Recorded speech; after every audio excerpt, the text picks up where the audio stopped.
So, to kick things off, just introduce yourself and give the audience a little bit of background into you and kind of what led to you becoming an artist. Yeah, so my name's Katherine Corden. My full name is Katherine Corden Bellisario, but I've kept my maiden name since I started painting before I got married as my business name. But I'm a painter, currently based out of Traverse City, Michigan, a small beach town. And I did not, my whole life I wanted to be an artist, like from a very young age. And at some point, I feel like I kind of like tell this story all the time. You know, when you like have this story about yourself and then you start to like get sick of yourself hearing about it, but it might be helpful for other people. I, so yeah, from a young age, I was very interested in art, and my mom is an art teacher. And so she definitely fostered an interest in creativity for my sister and I growing up. And my dad is very creative. And it's just something that I was naturally drawn to. Like, I think a lot of young kids, even now, I have a 3-year-old and a 1-year-old, and my 3-year-old is already drawn to, like, I can just tell what she's Mhm. naturally gravitating towards. She loves like performing and dancing. And I'm like, oh, maybe that is, it's just so interesting. So, all that to say, from a young age, was doing art at home, in classes, doing things in our community.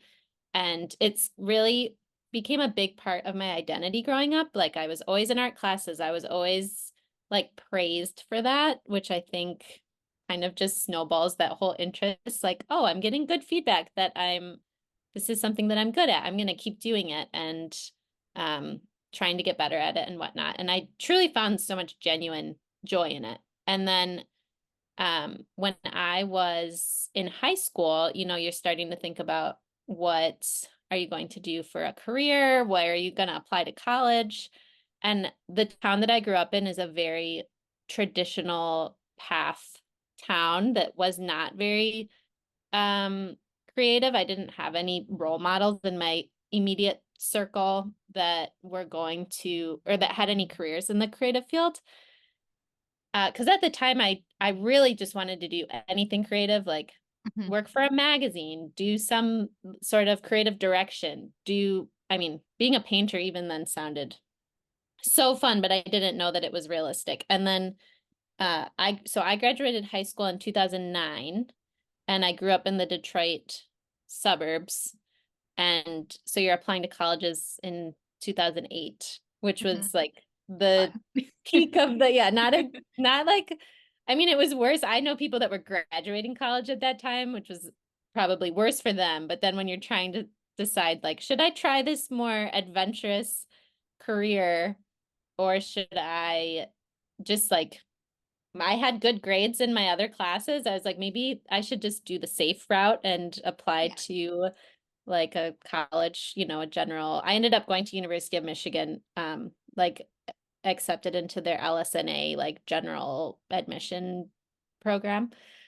Um, so yes, all that is kind of a long story, but all that to say, I wanted to go to art school, and then basically for many reasons was too nervous, not confident enough, didn't have I was listening to what people were telling me to do, but I also was just nervous myself um to try to go to art school. And now, of course, I like wish that I would have, um but also I have, you know, so many other wonderful things came of going the route that I did. So I went to school, long story short, I ended up going to physical therapy school and going to even more school, went to graduate school to become a physical therapist. And I didn't really think of art too much again. Like when I was in college and in grad school, I was so into like what was happening. I Mhm. was just very present in school. I still had an interest in art and like would do little things on the side for gifts for people or for myself or decorating my apartment, you know, things like that. Um, and then when I graduated PT school, that was 2016. At that point, social media had come out, and that was the first time that I saw.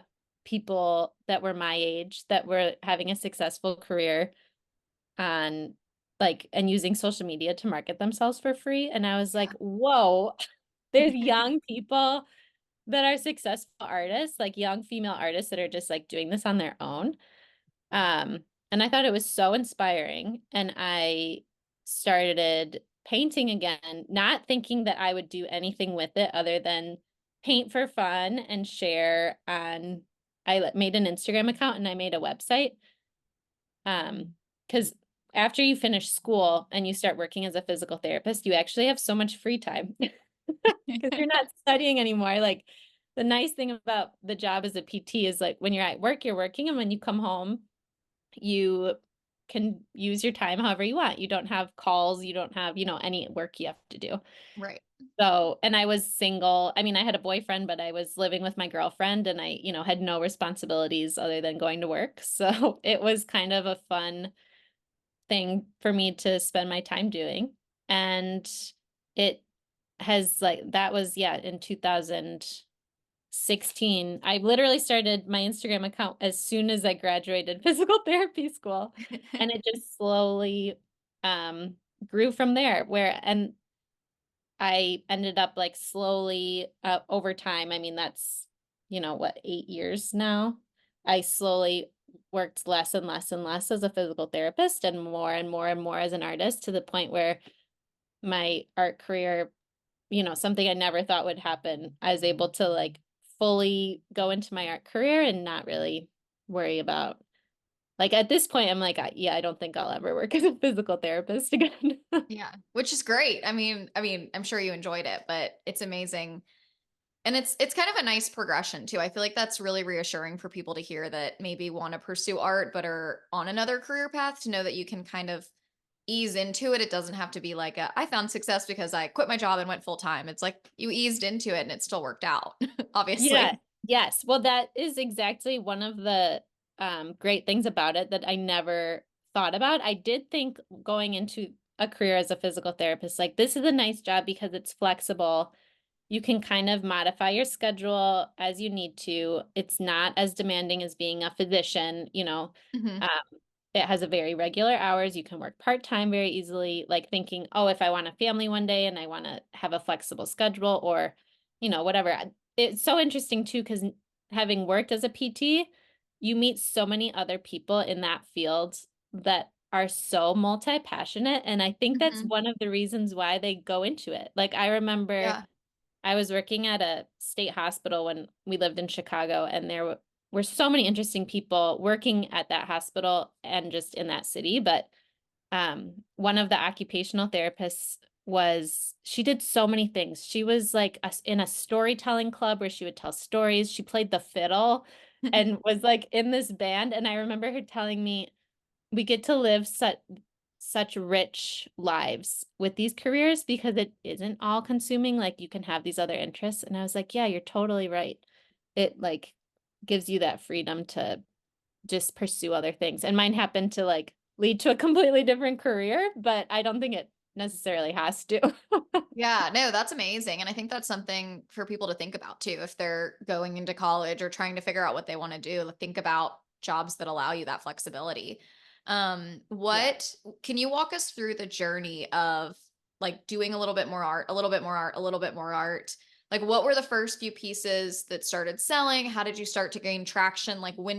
How did it kind of go? I mean, I'm sure it was steady, but if you could look back, what were sort of the stages of growth? Yeah, so it is so funny looking back. Like I was so bold, just like sharing so many things that I thought was so great. And now looking back, I'm like, oh, why was I saying so?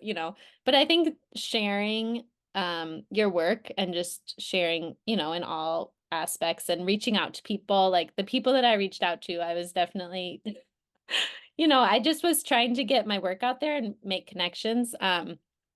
And I think that that really helped. I mean, at the time I was living in Chicago and there were a lot of cool people living there at the same, oh, shoot.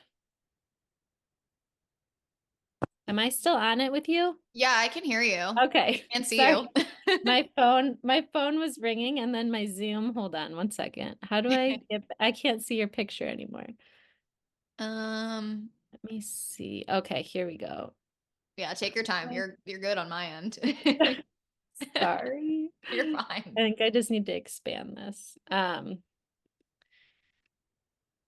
So there, like specifically off the top of my head, I can remember I um met uh Meg Piercy, who owns a company called Megmade Hmm. based in Chicago, and she was several years older than me, had a family already, and had been doing her business for a while. And I just like made a genuine connection with her. I had stopped in her shop. I don't even remember exactly how we became friends, but she invited me to show my work with her at Randolph Street Market in downtown Chicago. And I went with her a couple times, and she even was like, I will be your mentor. Like I will. She was so encouraging and definitely helped, share my work to a larger audience and helped also just give me that sense of like abundance and expansiveness, like where I could dream bigger. I was like, oh, it was so cool to be all of a sudden in a circle, like a social circle of people that were so different from what I was used to being in Yeah, school, where it's like all sciency and everyone's, you know, I mean, physical therapy specifically, like everyone's going to the coolest new workout classes. Like it's just a right. different, which is still fun. Um, but yeah, I was like, oh, this is fun to be in this, creative community. And then I met Danielle Moss, who's one of the founders of the Every Girl.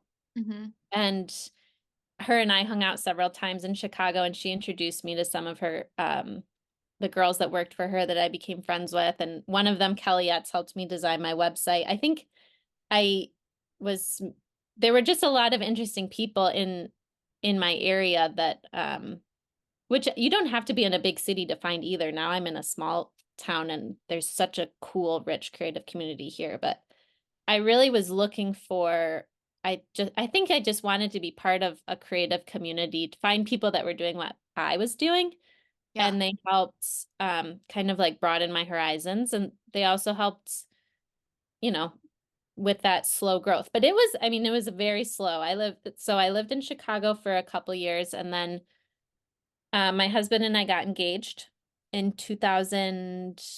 When did we get engaged? 2017. Um, and then we moved to Wisconsin in 2018. And when we moved, I decided, because we were just going to be there temporarily for his job, I decided I would work PRN as a physical therapist, which hmm, means um, you're kind of like an as needed person, but I was going to cover someone's maternity leave and then fill in here and there. And you get paid twice as much per hour. that's what my I just sister like, does, but she did not explain it that clearly, so yeah. that makes it make way more sense. It's really awesome. I mean, you don't get benefits, but then I Yeah, was married, so I could use his benefits. Um, but yeah, there's a lot of great things about it. And so I was like, well, I'm going to do that and I'm not going to get a full-time job and I'm just going to work, um, you know, this kind of part-time-ish schedule. And I'm going to really try to figure out this art business and see if it's a viable thing. Like I'll give myself a year to see if I can figure it out. And that year, I really invested in education in terms of like, how do I run a business?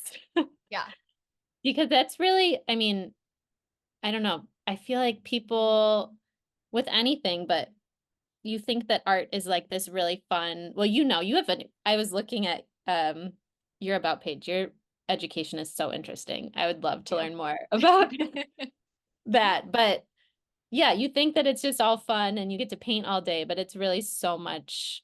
You're running a business. And I didn't know how to do that at all.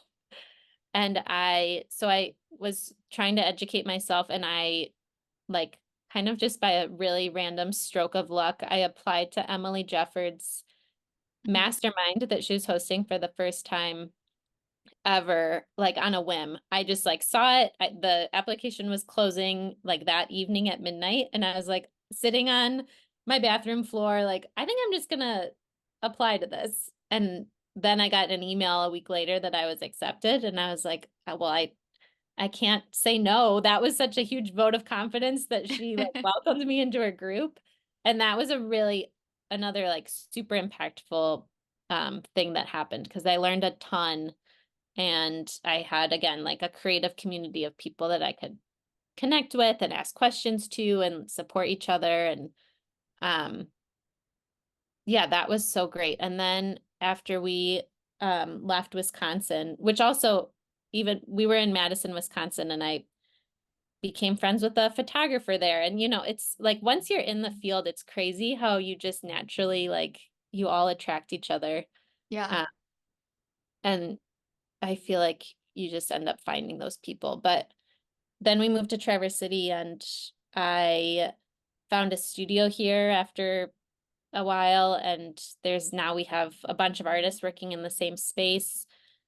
And I just slowly over time was able to work more and more and, bring in more and more income from my art career to a point where it was getting to be it, a long time. The main reason why I didn't want to leave my physical therapy career wasn't because I wasn't confident that my art would have a steady income. I was so like attached to my degree Hmm. that I had worked so hard for as a physical therapist. I was like, I let this go? Like, it- you know, I had to do so much work, but I think you worry about what people will think, which now I know, who cares what people think? People really don't think all that much about you anyways, but in your head you think that they do.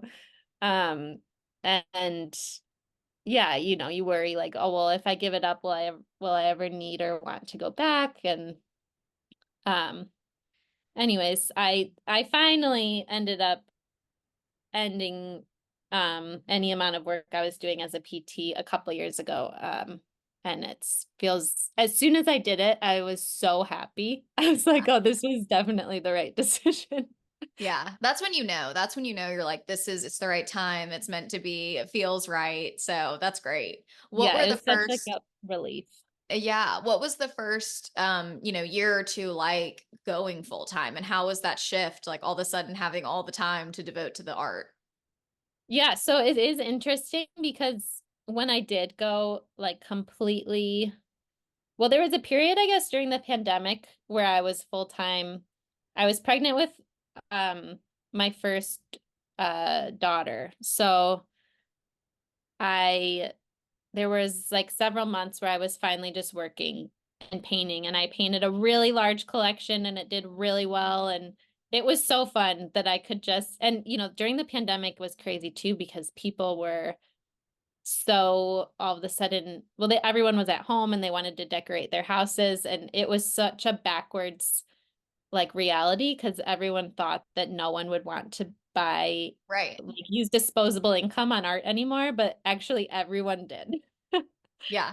So that was wild that year was so successful. But then yeah, shortly thereafter, then I had a daughter, and that has been a whole nother journey where I feel like even if I wanted to have another job, it would be impossible because we're so busy with our now we have two toddlers at home, and it's like it it still doesn't feel like I'm and like I was telling you before we hopped on our call, we're doing a lot of work on our house right now. So I think the whole journey of like motherhood and working and figuring out my rhythm with that, I'm definitely still figuring that out. But as our kids are getting older, I think this fall they'll be in school, like a daycare preschool program more full time, and it'll be like a better look to see what my work feels like working on like a very regular schedule.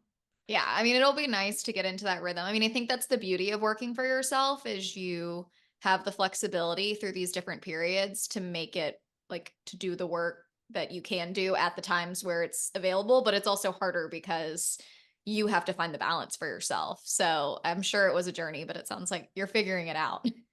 Yeah, it is. It's, because you work for yourself, you feel sometimes and I don't know if other artist moms feel like this, but it sometimes it can feel so selfish. Like, oh, I'm gonna go work all by myself all day instead of like being home with you. But I mean, from a financial point, I mean, if I was still working as a PT, I would have to go to work every day Right. because have other people that are responsible. That are relying on me at work. So I've really had to learn to adapt that same mindset for my own work and discipline because my family does depend on my income and I love doing what I do. And have, I want to continue growing it and have something to go back to, like with a lot of energy and like growth potential when my kids are in school longer. So Yeah, yeah. I mean, I think I completely understand the sentiment and like the feelings that you're having, but I feel like you're also approaching it in the exact right way. Like you have to have the mindset of if it wasn't this, it'd be something else. It's okay and it's not selfish, but I also want to validate that I think a lot of people probably relate.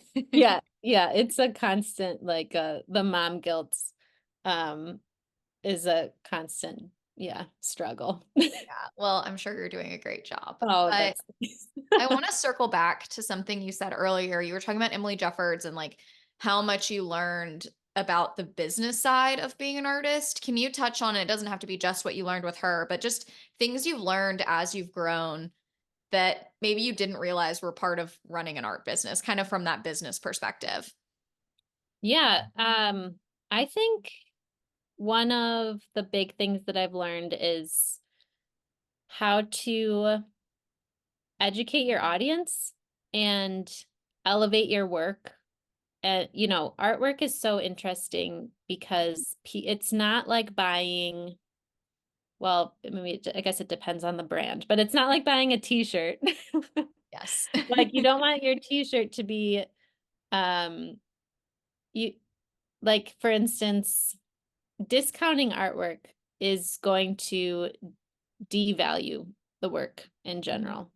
Whereas it's not the same as running a discount on your art as it is running a discount if you're like a big clothing store. Right. And to have that mindset of like, I'm selling something different. I'm not what I'm selling is something people, I mean, hopefully my work is something that people have in their house and their homes for generations. It's something that they pass down to family members, and it's something that you collect when you're celebrating something or celebrate a milestone, or you're putting it in your house for a specific reason. And I think like pricing your work and having that um just kind of teaching people that you're what is it that I'm trying to say? Take your time. Yeah, I think um I mean, yeah, you're trying to I guess it's just the idea of I'm constantly thinking about how to elevate my work. And Mhm. um I never discount my original work. I think that was like a really big thing that I learned. And your audience learns from that too. Like they're not going to wait around for you to discount something because they know that what you're offering is of value. And if you discount it, it's telling them that you don't value it, and then they won't value it as much. Yeah. And the same goes for prints, which Emily, this is also a big thing that Emily taught me was just to sell prints because I wasn't really selling prints or talking Mhm. about them. And to be honest, I still don't talk about my prints all that much, but I sell a really good amount of them. Um, and that is a great way to make your art more accessible, I think, to a larger audience because I'm not buying a ton of original art all the time. Right. But I think so I understand that people want art that is not, but they don't have the budget for large original art. So I do really like offering prints. And that's something I remember I was on a call with Emily and she's like, "Are you selling prints? You need to be selling prints." I remember her saying, she was like, my family and I, we could just live off of my print income on Wow. its own. And I was like, whoa, I didn't even think about that. Um, and that is such a nice way to offset to the pressure of having to constantly be creating work, because especially at this stage in life, I can't be painting all the time. And I'm not even physically in my studio every day, even, every other day, I'm not even there. Um, so having that as an option, and I do, going back to the discounts, I offer a discount once a year for my prints as and I see it kind of as like a generous offering, like I'm gonna give you a generous discount, and if that helps you be able to collect this work, but because I am such a small business, I can't even if I wanted to, I can't afford to have to be discounting my work. Right. So to just do it once a year, and now my audience knows that Catherine has a discount for her prints, once a year, and um, then people aren't necessarily waiting for it, but they have an option if they need that.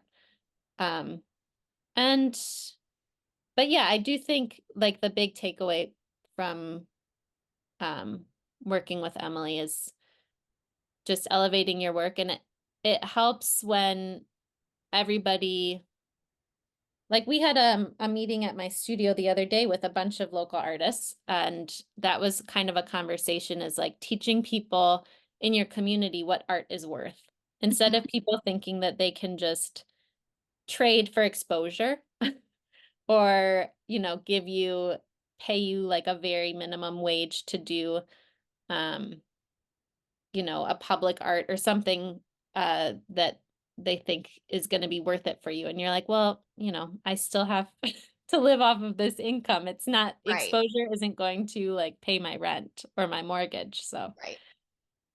So yeah, I think it helped that, like, talking to these local artists, friends of mine, like all being on the same page, if everybody's communicating that, I think, and it's not anyone's fault that they don't know it. It's like you just have to, it's just like anything in life, just helping people understand what it is that you do and what it's worth. Yeah, absolutely. And I think that's something a lot of people struggle with. Like, I think it's important to talk about because I think a lot of artists, I mean, they understand that they need to pay their bills, but I think even artists undervalue their own work. And so I think understanding, I love that you learned that so early from Emily. And I think the fact that you don't, you know, put a bunch of sales on your original work and you understand that, like, if somebody does want to spend a little bit less, you have prints, like, you've just set up a really great strategy for your business. Can you talk a little bit about, for artists that maybe don't do prints yet or are just starting with prints, how did that work for you, and how did you get started kind of like separating the prints from the originals? What did you turn into prints? Like, just kind of give us a rundown on like how the print process worked for you. Yeah, so I think and who knows, maybe this will change at some point in my career if I don't want or need to rely on print sales as much anymore, but right now I print everything to order. Mhm. So I don't have inventory of prints, which is really important to me. So for that reason, I offer prints on a lot of my original painting images, Mhm. and I also license my prints, which is a great form of passive income for me. But I do think, with the caveat, say that I'm very lucky that my printer, um the business that makes all my prints for me, he's a fine art printer and photographer that works in my studio building. That's so nice. Which is like, people will ask me this sometimes on Instagram, direct message me about prints, and I'm like, this is not a helpful answer. That I'm lucky that he's happens to be in my studio building. So in that way, he's almost like, because I do work for myself or by myself, he and his team are the closest thing that I have to employees.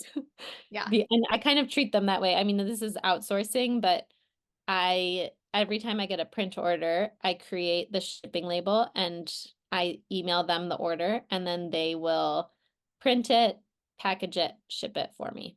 Um, That's great. which is amazing. It's basically drop shipping, but not. Yeah, it is. And it's so nice because I get to go in there, I get to see the prints, I can sign the prints. And so and occasionally I'll ship things myself, especially any canvas print orders I ship myself. But it's such a time saver and totally worth the money that I pay them, and in every way. So in that sense, I've figured out a way to outsource the printing side of my business, or the print, yeah, side of my business, so that I'm pretty hands off with it. Um, and and then too, for licensing, I work with three different uh well, I guess off the top of my head, yeah, three or four different companies that license my prints, which is another that's like truly passive. And that's been a great way to uh supplement my income too. Yeah. Can we talk about your partnership with Anthropology and what you've done with them? Because I know a lot of people are probably wondering how that came to be and how you feel about that. Yeah, no, that was such an awesome pinch me moment when I got that email. And it's been shocking that now there's so many prints that I have sold through them. Initially they had reached out about like one of my most popular ones, and I yeah, the fact that they wanted more was so cool. But so that is interesting. It's actually through my partnership with Artfully Walls. Hmm. So Artfully Walls, for anyone that doesn't know, is like an online curated print gallery. And I love working with Artfully Walls. I've worked with them pretty much almost since I started my business. I think I started working with them in 2017. So like a year into my business. And you can apply online, and I think they review applications a couple times a year. But they're great because as a consumer, you can select a frame and a mat and everything through their site if you want, and then it just arrives ready to hang. And my mom has ordered a couple pieces through them, and their frames are such awesome quality. Like it's That's everything great. about it is really nice. And they have a lot of really cool artists on there. But yeah, so it's through Artfully Walls, and Artfully Walls partners with Anthropology, and um they a couple times a year pitch to Anthropology like another art collection. Hmm. And they email me every now and then like, can we pitch to Anthropology these pieces off your website that aren't actually on Artfully Walls yet?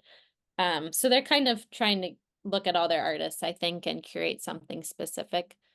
Um, but yeah, so I think most of the artwork on like Anthro Home is, I don't know if not all, but I think most of it, prints that you can buy through Anthropology are curated through Artfully Walls. So I always tell people, I'm like, Anthropology didn't just like find me. It's only because I work with Artfully Walls But that that's I good to got. know. I mean, I'm sure a lot of artists wonder, I think people wonder a lot, like how these partnerships come to be. So it's always good to hear the back end of, here's if this is really on your bucket list, here's how you could potentially go about it. Yeah, exactly. And I know, I mean, there definitely are artists that have personal collaborations with Anthropology, but I think that's a really great way to um go about it. Yeah. Yeah. Can you touch on some of your other successful pinch me moments, different things that have happened through the course of your career that have just been really kind of left you saying, wow, how am I here? Yeah. One that like is still so crazy to me is one of my paintings I made. I think I painted it in 2021. Hmm. Um, was bought by a family, the Hoff family that lives in Ann Arbor, and he is one of the co-founders of Floyd Furniture, and their home was featured in Architectural Digest. And so I got an email last like January, and the crazy thing was, and this is obviously not related now knowing the backstory of how it all came to be, but I had just become a paid subscriber to Architectural Digest magazine over Christmas because I was like, this is my gift to myself. I Yeah. want a subscription. And then a month later, they emailed me asking me for a credit line. And I was like, oh my God, what is this? I was like, I literally just became a subscriber. And now I feel like it was a woo-woo moment. But so their home was featured in Architectural Digest, and they have a huge 36 by 48 beach painting of mine that hangs in their really cool mid-century modern home in their living room. So that was really, that just felt like a very validating. I feel like you're always trying to, at least me, I'm always, trying not to look for external validation with my art and just like but it's so subjective that it's sometimes you're left wondering like, am I doing anything that is worthwhile, or, Right. are people liking, it shouldn't matter what other people think, but it like kind of does. And so Yeah. it felt really nice to see that. It was just like I remember too at the time my son was like 4 months old, and we had just our daughter had just turned 2, and life felt like so crazy. My son had been sick in the hospital with RSV, like I think the week before, and I remember thinking like maybe I just can't do this. It's all too much. Like Mhm. everything feels insane. And then that happened, and like a couple other things. I think I had gotten an email from Anthropology and the Architectural Digest email, and I was like, okay, I'm good. Like I have to keep trying. I feel like that's how it happens sometimes. It's like when everything is like life is so hard, that's when almost like the signs start to come out. It's like, okay, this is a sign I'm still moving in the right direction. I'm doing the right thing, but that's crazy. Yeah, it was lucky that that happened then, because it definitely was like the boost of encouragement that I needed. Because and in general, like, January, February as an artist is usually like not, especially in northern Michigan, it's like not that great. So it was, yeah, very lucky. That's no, that's amazing. And obviously speaks to how talented you are. But I want to think, you've had a lot of successful moments, a lot of great things. I think from the outside, people are like, wow, she's achieved so much, which you have. But what have you done strategically also to grow? Like, how do you think? I mean, obviously, you've talked a little bit about how you got these specific opportunities, but in general, how did you get to where you are? Like, what tools or strategies or partnerships, like, what things along the way do you think were pivotal to getting you to where you are now? Um, well, thank you. That's very nice of you to say. I think I don't necessarily always feel like that, but um, I do think with maybe with artwork specifically, I think there's certain careers where, you don't necessarily need, like I was talking about before, elevating your work. I think depending on what line of work you're in, you don't, sometimes it's more advantageous to not be, elevating certain aspects of it so much. But I do think with fine art and like my goals specifically, actually, I mean, maybe goal setting is a good thing to talk about, but I think I have a pretty clear vision of like what my long-term goals are with my art. And I definitely I like know what I want to be known for, I guess, or I know where I want to see my work one day. And I really want it to be like fine art in cool, like one of the other cool things that happened this past year was I did my first public art mural installation, Cool. which is definitely like an example of the direction where I want my work to go, is like public art and cool editorial publications. And I would love to see my work in a larger, like a gallery in larger cities, things like that. So when I'm thinking about my long-term goals or visions, I'm making sure that the little steps I'm taking along the way are like clarified and getting me those places. So I'm really trying not to spend time. So, for example, I decided several years ago that I wasn't going to take commissions anymore. And specifically like small commissions that people were asking for very specific things. I still occasionally there's a commission that ends up being in line with these goals that I'm talking about, but um that I realized that I didn't need to be taking commissions for my income because I was selling prints and original work, and they, if anything, they were kind of like cluttering or confusing people as to what it is that I was doing. Mhm. Um, so I think kind of having that clarity when you're faced with inquiries and emails and like opportunities, like figuring out what you're going to say yes to and what you're going to say no to, and why each, those decisions are just going to help get you to where you want to go. Um, and I think elevating your work in a sense that like I'm not going to share something that is again like going to confuse people, or like Mhm. I'm only going to share things that I think are going to get my work recognized by a certain person or shared, or if someone comes to my website or my Instagram or my Substack, they're getting a picture of something that would um hopefully like catch their attention and um maybe lead to different opportunities. But Were you always clear in this goal and in this vision? I mean, I feel like from an outside perspective, like looking at your Instagram, it's like she has a very clear brand. You have a clear, you're doing a great job at what you're trying to do. Like you have the work, it makes sense. You don't have like a rogue commission that's confusing. It's very clear, but has it always been that way? Like, have you always had a clear style, brand, and kind of goal and vision since you've started, or is that something that was developed later? well, thank you again.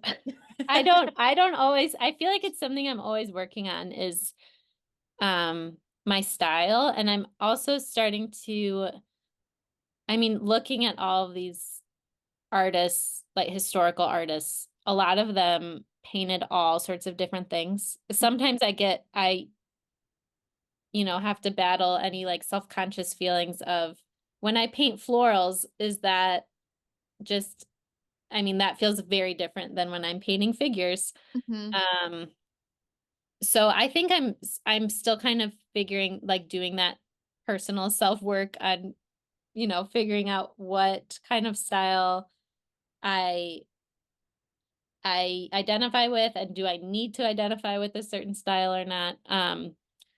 But as far as like my long-term vision for my work, I do think I I knew that I want the my highest work to be like my large original paintings. I love painting large.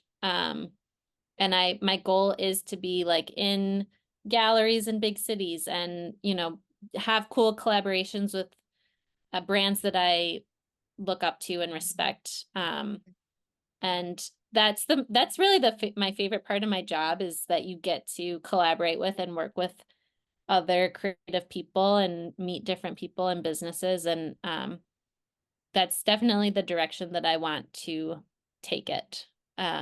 And have like and not have so much. And there's businesses that do, there's just all sorts of different kinds of businesses. I have friends that want to do more education and do more go that route, because and that can be a very lucrative, successful route, is um like focusing on education. And Mhm. I've just been very clear in the beginning that I'm like not interested in that at all, Yeah. especially being in Emily Jefford's course. I mean, she is huge into education and she Right. does a really great job at it. And I think part of me too knows that like I'm not qualified to be teaching anybody anything. Well, I Um, think that's good because I feel like there's like shiny object syndrome where you see what so many other artists are doing. And it doesn't even have to just be education, but it could be like, you know, prints, products, textiles, art, big art, small art, affiliate marketing. Like, I don't know. It's like there's so many things. And I think knowing what lane or lanes make sense for you versus feeling like, oh, I should do everything and that'll like make me profitable. It's like you can focus on one or two things and do them really well, and that can make your business more, the same or more successful, than feeling like you have to do it all. So I think it's good that you've seen that in yourself. Yeah, and I mean, definitely easier said than done. I mean, I definitely get attracted to shiny objects. I mean, we all do. Yeah. So, but yeah, I guess in general, I try to, I've definitely gotten better at saying no to things over the years or just trying to pick and choose. And I think too, since having kids, it's really helped, clarify like where I'm going to spend the little time that I have, like how I'm going to spend it. Yeah. Um, so, but No, yeah. that makes a lot of sense. I feel like with limited time, you have to get super precise on what is most important because I mean, you have to make that decision. So, it sounds like you're definitely getting there. Well, thinking about that and what you're working towards and what you're excited about, what is next for your business? What's on the horizon? What are you excited about thinking about moving forward? Yeah, so there's a couple things I'm excited about. I can't I don't know how much I can share about them, but I'll share some aspects of them. But I think I'm going to be doing another um form of public art, which I'm really excited about. I didn't think the the mural that I did last summer is actually down the street from our house in Traverse City at the beach that we go to all the time, which seemed like such an obvious fit for my work because I do a lot of beach paintings inspired by where we live. So that's what that mural is. And I kind of at the time thought, I never thought I would do a mural because I didn't know that my work lent itself to it. And I don't know that I'll ever do another one. But it seems like there might be something coming up that is a really good fit again. So that is something that I'm working on. And then I'm trying to create some more work for galleries right now, which is something that I've been exploring since having kids too, is just working with more galleries to kind of take that piece of my job off my plate of selling, marketing my work and doing all of that. And a another and this I think I don't know what exactly I can attribute this to, but going back to like manifestation and having clear goals, I have had a goal of having my work on a book cover for a long time. And just like because I think I saw an artist several years ago have her work licensed for a book cover, and it's something that I'd never seen. Like, obviously, I know that people have artwork on book covers because I read books, but I had never thought about that for my own work. And I was like, oh, that would be so cool. And last year, a publishing house reached out to me asking if they could license one of my paintings for a book cover, and it ended up not working out. And but it still was so exciting because I was like, oh, I don't know how they found me, but it's something that's possible. And Right. then this past um month or so, another publisher, creative director reached out asking if they could license a different painting for a different book. And I think that is, as of right now, I think it's happening. So exciting. So that's exciting. I can't share like what painting or what author or anything, but That's fine. I'm really excited about You'll just that. leave us hanging. It's fine. Yeah. Yeah. So next, I think it comes out next February. So I'll share it next February if it ends up all going through and happening. Yeah, we'll be on the lookout then. Yeah. Well, that's all great. I love to conclude every episode with a lesson or a tip or just something that you can pass on to other artists, even though you've already shared a lot. If there's anything else you can think of, or an app or something that's been really helpful for you, I think it would be a great way to end this episode. Yeah.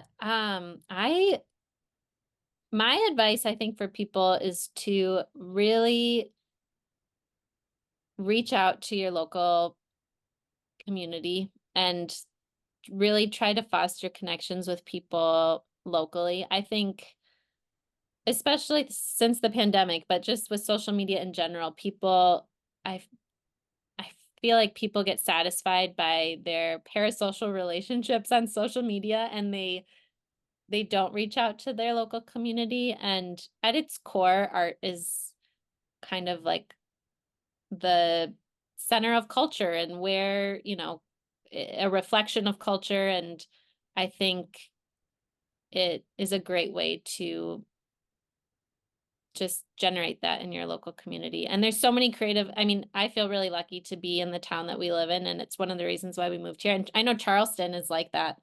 Yeah. Um, like tenfold. Charleston is full of creatives.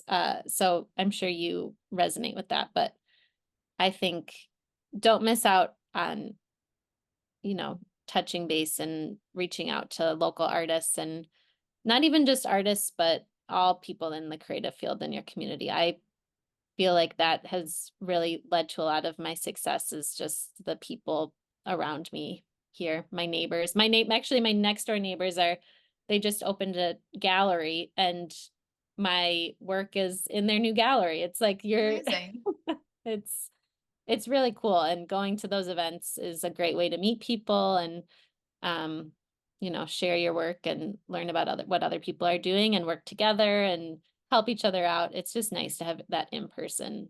I don't think anything Yeah. can replace that in-person connection. I completely agree. I still think like in-person community, word of mouth, like friendships, all of that have led to the most opportunities more so than like followers or anything like that. And it's not that that stuff's invalid, but I just think getting out there and meeting people, even people like outside the creative space, you just never know who's going to want to support you or like share what you're doing with someone else. And so it is, I think, during the pandemic, it's like we got comfortable being behind the screen, but now it's like if you go out and really meet people, it's amazing what it can lead to. And it just even what it, I mean, beyond just what it can lead to, like how it can make you feel.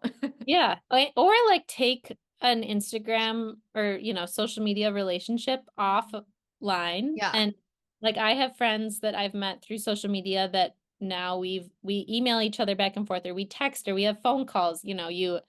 I think that makes a big difference too. It like really makes them feel real, and you just connect so much deeper when you're off those I agree. social I even platforms. feel like this platform, like for myself, obviously, selfishly, but also for everyone listening, it's like it takes the like idea of who these artists are and who these people are, and then makes them real and like tangible. And it's like we're hearing a conversation of how they got there and what they do and their day to day. And it's not like, oh, I just see this like beautiful photo, beautiful photo, beautiful photo. It's like it kind of just makes everyone more real, which I think is really important. Yeah, no, I agree. I love the podcast like form of taking in content. I mean, especially because I, have a job where I can listen to things while I'm working. I listen Yeah. to so many podcasts. I absolutely love them. Good. I love that. I'm the exact same way. I'm like, Yeah. I probably need to, I also do other things beyond paint. So I'm like, I don't need to only listen to podcasts, but yeah, it's great. But all great advice. Can you share how the audience can learn more about you, follow you, head to your website, all your different links? Yes, so my website is katherinecorden.com, and my Instagram is katherinecorden.art.